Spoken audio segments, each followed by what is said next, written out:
Students last time हमने macroscopic characteristics of forward and reverse reaction को discuss किया था। आज का हमारा टॉपिक है macroscopic characteristics of dynamic equilibrium.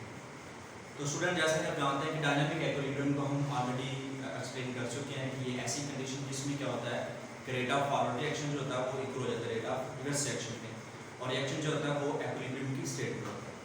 तो बज़ाहिर तो में ये सिस्टम जो है वो स्टेबल नज़र आता है, लेकिन स्टेबल होता नहीं है। इसमें अगर उसको हम मॉलिक्यूल लेवल पे देखें तो मॉलिक्यूल जो होते हैं वो मुसलसल जो है वो मूव कर रहे होते हैं।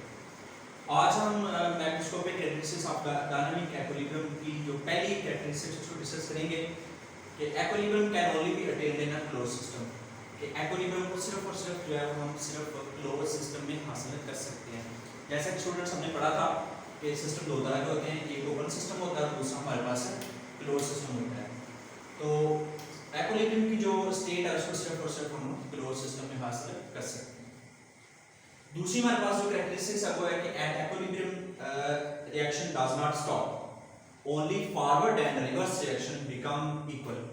क्या होता है कि इक्विलिब्रियम की हालत में रिएक्शन रुकता नहीं है, स्टॉप नहीं करता, सिर्फ जस्ट क्या होता है कि रेट ऑफ जो फॉरवर्ड रिएक्शन है वो इक्वल हो जाता है रेट ऑफ रिवर्स रिएक्शन के, तो रिएक्शन स्टॉप नहीं करता। जैसा कि हमारे पास ये एक डायग्राम है, इसमें हम ऑलरेडी इसको भी पढ़ चुके हैं कि हमारे पास एक क्लोज सिस्टम है जिसमें क्या है कि आयोडीन और हाइड्रोजन यहाँ पे एज ए रिएक्टेंट है जो रिएक्ट करके आपस में क्या बनाएंगे, हाइड्रोजन आयोडाइड बनाएंगे।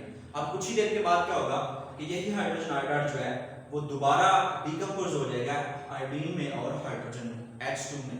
लिहाजा इसमें हम कह सकते हैं कि इक्विलिब्रियम की हालत में क्या होता है कि रिएक्शन रुकता नहीं है, बल्कि rate of forward reaction equal होता है रेट ऑफ रिवर्स रिएक्शन। तीसरी कैरेक्टरिस्टिक्स हमारे पास कि at equilibrium state concentration and physical property of reactant and product remain constant. क्या होता है कि इक्विलिब्रियम की हालत में कंसंट्रेशन और जो फिजिकल प्रॉपर्टी होती है रिएक्टेंट की और प्रोडक्ट की वो कांस्टेंट रहती है, वो चेंज नहीं होती। जैसे हमारे पास एक सिस्टम है जिसमें क्या है कि सिस्टम इक्विलिब्रियम की स्टेट में है। इक्विलिब्रियम की हालत में फर्ज कर लेते हैं कि हमारे यहाँ इस साइड वाली रिएक्टेंट है आयोडीन और हाइड्रोजन H2 और ये मिलके क्या बना रहे हैं 2HI हाइड्रोजन आयोडाइड बना रहे हैं। तो ये सिस्टम की फिजिकल प्रॉपर्टी और कंसंट्रेशन चेंज नहीं होगी जब तक इसको हम डिस्टर्ब नहीं करेंगे। नेक्स्ट चौथी प्रॉपर्टी है हमारे पास कि equilibrium can be attend from any direction, either start from reactant और प्रोडक्ट। इक्विलिब्रियम की जो हालत है उसको हम चाहे रिएक्टेंट से स्टार्ट करें या प्रोडक्ट से स्टार्ट करें, दोनों सूरतों में इक्विलिब्रियम की हालत को गेन हासिल किया जा सकता है। जैसा कि हमारे पास एक डायग्राम है जिसमें फर्स्ट वाली में क्या है कि हमारे पास ये रिएक्टेंट है। अब क्या होगा थोड़ी देर बाद ये जो रिएक्टेंट्स हैं वो रिएक्ट करके क्या बना देंगे, प्रोडक्ट बना देंगे।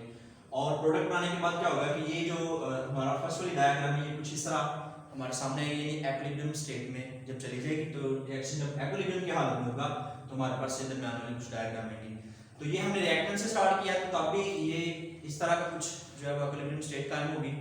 और अगर हम दूसरी तरफ से देखें कि ये अगर इसको हम रिएक्टेंट्स वाली रिएक्टेंट से शुरू करते हैं तो रिएक्टेंट्स भी क्या करेंगे, सॉरी प्रोडक्ट्स क्या करेंगे कि डीकंपोज होने के रिएक्टेंट्स में, और दोबारा ये जो सिस्टम है वो दरमियान वाली डायग्राम की जो शक्ल है वो तैयार कर जाएगा जो कि इक्विलिब्रियम की हालत है।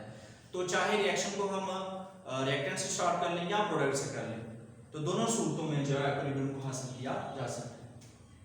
पांचवी प्रॉपर्टी है हमारे पास के equilibrium can be disturbed and again achieved under given condition of concentration, temperature and pressure.